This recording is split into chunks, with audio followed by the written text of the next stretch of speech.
This video will help you fix your mixer and get back to baking your favorite goodies. Hi guys, so today I'm going to show you how to fix your KitchenAid mixer. I purchased this used, so it was secondhand and it had some issues. One of them was that it would rotate, but when there was anything inside that I was mixing, it would actually come to a quick halt. So I figured it would be a lot easier for me to try and fix it myself than take it to a repair shop, which I had incredible difficulty in the beginning trying to even locate anybody that would be willing to work on a home use mixer. So you need a couple things for your KitchenAid Fix-It. And I am not a mechanic, I don't know this, but I am a Miss Mom Fix-It. So this is what we're gonna do in order to get our baking back up and running. So you're gonna need some snap ring pliers. You're going to need some food grade grease, which comes on Amazon, about $10 for this little kit, and I'll show you why you're gonna need that. A toothbrush and a screwdriver, and that's pretty much it as far as home components, as well as your warm gear.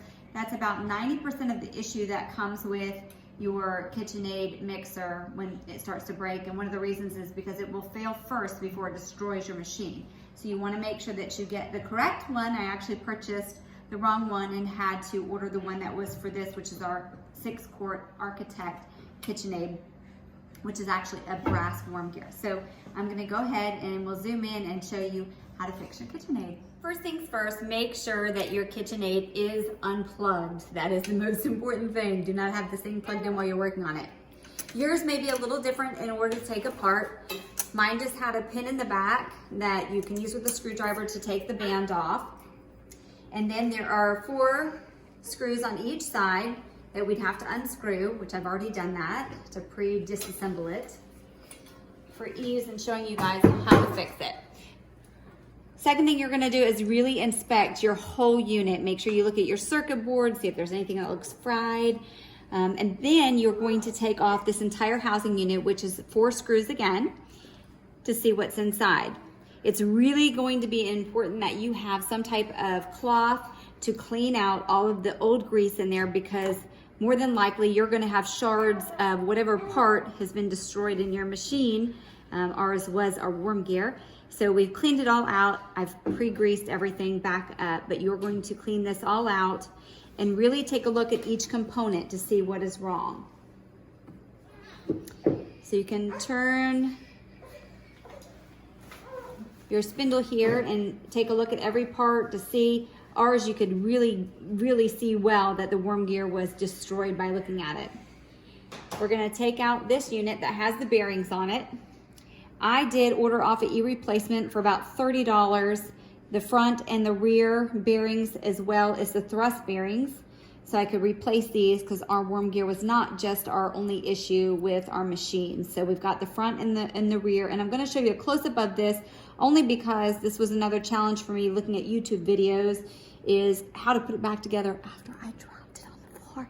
So it all came apart, so I couldn't really take a look. So this was the front and the rear, and then you've got your thrust bearing here, and the one that looks like it's got the little balls inside with the one that has the indentions is gonna go on next to that with your final bearing.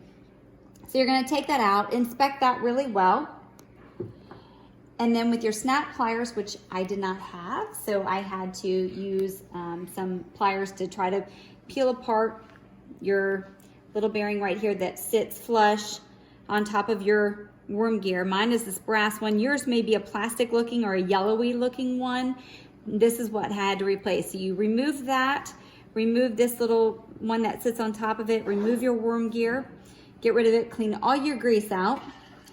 Then you're going to put back on your warm gear, this setting on top, and then using your clasp, you're gonna put that back on top to make sure it sits inside a little indented area so you can't lift this off. It should be sitting pretty snug in there.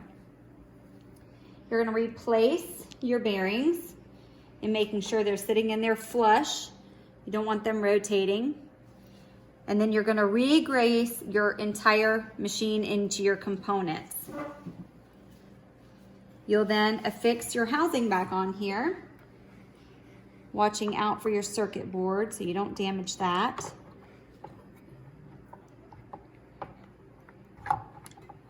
This usually goes on a lot easier. I must be caught up on something.